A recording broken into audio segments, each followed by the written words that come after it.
al garrotán de la vera de San Juan, y al garrotín, y al garrotán de la vera de San Juan. Dos cigarros tinc, un que m'hi fumat, la petaca buida i el cap se m'ha mullat. Al garrotín de la vera de San Juan, al garrotín de la vera de San Juan, que es aquello que reluce y en lo alto del castillo me sembré que es lo ninot de Josep del Baratillo. Al garrotín de la vera de San Juan, al garrotín de la vera de A continuació el que farem és parlar amb els companys i companyes de la candidatura, que els tenim aquí sentats, i un apunt logístic. Veig que molts ja la porteu, però tenim a la vostra disposició unes gorres prou atrevides i si no uns vanos per poder resistir la calor. Anem a conèixer primer l'Arnau. L'Arnau Bea és enginyer, tot i que ara treballa a l'hostaleria. I, bueno, Arnau, la primera pregunta, ara que hem acabat d'estudiar i ja treballem, com ho hem de fer per emancipar-nos? És importantíssim que els joves ens sentim responsables de la nostra vida i per fer-ho hem de ser responsables i per poder ser responsables hem de tenir un sostre, perquè els fulars i les corbates ni paren l'aigua ni paren el sol. Per això és importantíssim que l'Ajuntament es faci càrrec d'aquesta situació i que relacioni tant les entitats socials que s'ocupen d'aquest tema com les entitats bancàries, augmentant el parc públic d'habitatge i destinant-hi els fons que són necessaris. Un altre tema, el transport. Com el podem millorar des de la paeria? Doncs Lleida ha viscut sempre des de la paeria d'esquena als seus pobles, la seva àrea d'influència. És importantíssim que això canvi i que relacionem els pobles i la capital de tal manera que dinamitzem l'economia, i no només l'economia, sinó que dinamitzem tot socialment. A més, el transport de ciutat, des del punt de vista ecològic, deixa bastant que desitjar i en aquest sentit és molt important que augmentem tant els números de quilòmetres de carril bici i a la vegada que canviem el model de transport i passem d'uns autobusos que funcionen amb combustibles fòssils amb altres mitjans alternatius, com pot ser l'hidrogen o autobusos elèctrics. I aprofitant que tenim gent jove, que us animem a que us atencieu i us asseguem, quina altra proposta hi podem llançar?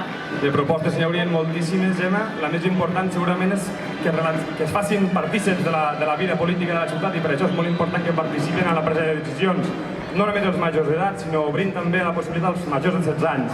Per això és importantíssim que tots ens sentim responsables i útils de la ciutat. Molt bé, gràcies, Arnau. A continuació us presento l'Eva. L'Eva treballa a Justícia, tot i que és més coneguda perquè representa l'Associació de Salut Mental a Ponent. Eva, tu ets independent, no milites actualment a cap partit. Per què t'has engrescat a formar part de la candidatura? Sí, quan el Carles m'ho va demanar, m'ho vaig estar meditant, perquè jo sempre he estat treballant des del món associatiu des de fa 20 anys. Però, donada la situació actual, la situació de crisi tan greu que estan patint moltes persones, em va semblar que era una magnífica oportunitat per treballar per la gent, per les persones, perquè són el valor més preuat.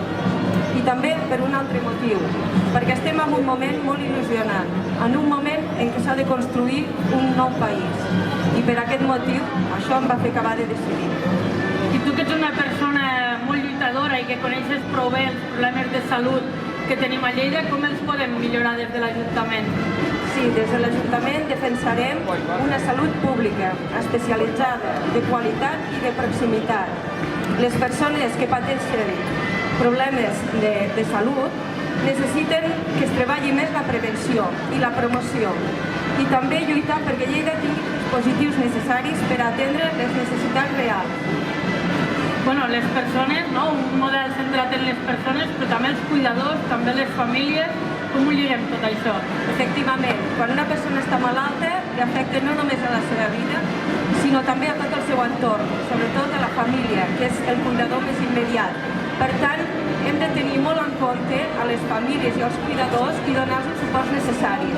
Hem de treballar per evitar que acabin en situacions de dependència, treballar molt l'autonomia, el suport a la pròpia llar i així evitar que les persones acabin patint conseqüències més greus. Molt bé, gràcies, Eva. Vinga, Paco. Ara us presento el Paco. Vindrem cap aquí que tenim tota la gent ficada a l'ombra, no sé per què. Sent lleidatans estem acostumats. Vine cap aquí. Bé, el Paco, pels qui no el coneixeu, fa més de 20 anys que és mediador del Departament de Benestar i Família aquí a Lleida i té sang d'esquerra molt abans que la majoria dels que estem aquí nasquessin perquè li ve de la seva mare. Paco, com a mediador, què podem fer des de la paeria per solucionar els problemes? Bueno, bon dia a tothom. Jo primer vull donar les gràcies al Carles per haver pensat en mi i fer aquest fitxatge tan important. Sí, bueno, jo volia dir que jo represento el col·lectiu gitano de Lleida. Jo soc gitano d'aquí de Lleida, vaig néixer al carrer del Parc, al casc antic de la ciutat, me sento lleidatà fins a la mèdula i bueno, un professional dintre del camp social. I jo el que puc oferir, si arribem a l'Ajuntament, que confiem d'arribar-hi, treballar amb les persones amb el tu a tu. Nosaltres volem muntar una oficina directa per treballar amb les famílies de la ciutat que tenen problemes de necessitats. Hi ha moltíssima gent.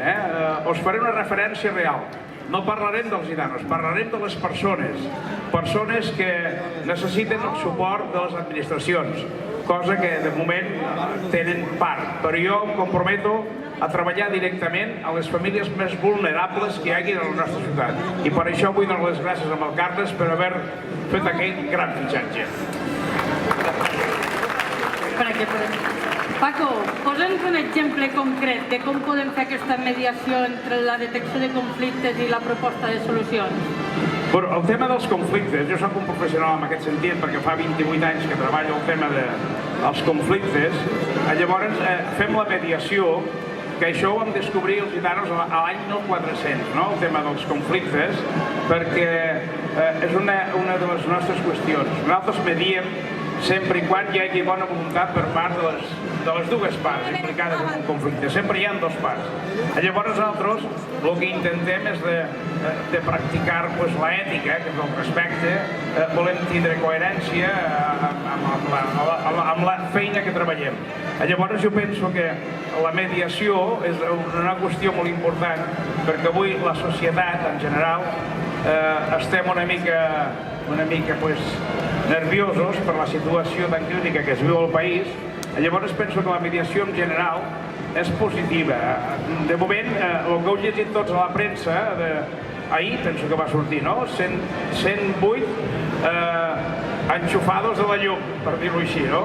Llavors, al barri de la Mariola, per exemple, això vol dir que és un 14% de les persones que estan enxufades il·legalment.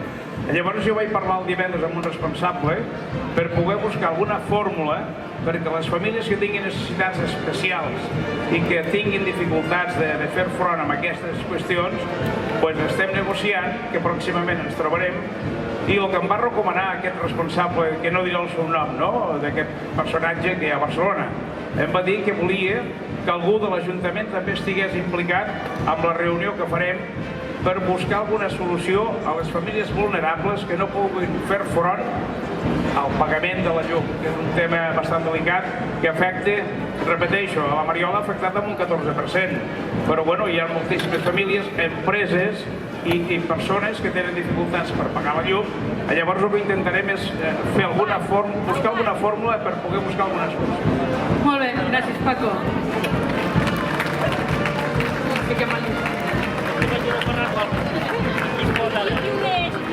Ja veieu que tenim molta gent i treballant ben fort.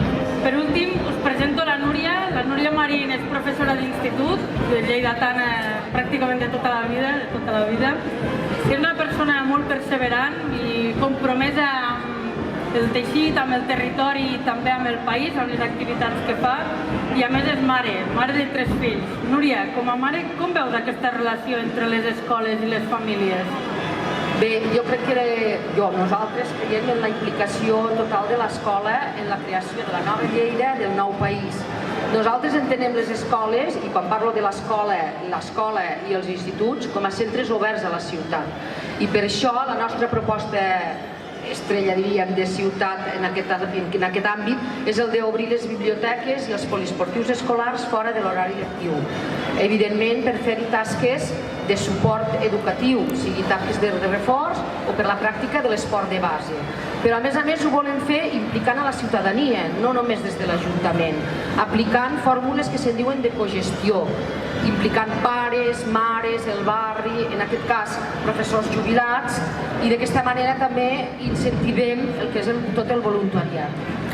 I a banda d'això, com podem fer per millorar després d'aquesta formació a les escoles? Quines vies podem treballar? Mira, jo com a professora d'institut, massa vegades ens adonem del munt d'adolescents que hi ha que abandonen els seus estudis. Heu de pensar que un adolescent, quan abandona els seus estudis, està abandonant la seva formació, i quan abandona la seva formació, està abandonant el seu futur. Nosaltres creiem que no podem deixar els adolescents amb el futur a l'atzar, i hem d'apostar fort per il·lusionar-los altra vegada en el seu projecte de vida. Per fer això tenim l'eina, ho podem fer des de l'Ajuntament. Des de l'Ajuntament tenim l'Institut Salvador Seguí, però hem de revitalitzar el projecte. Els programes que es fan de formació laboral i inserció s'han de modernitzar, s'han d'adequar precisament a l'oferta laboral que tindran després. Per tant, s'han de diversificar i sobretot hi ha d'haver una major oferta de places.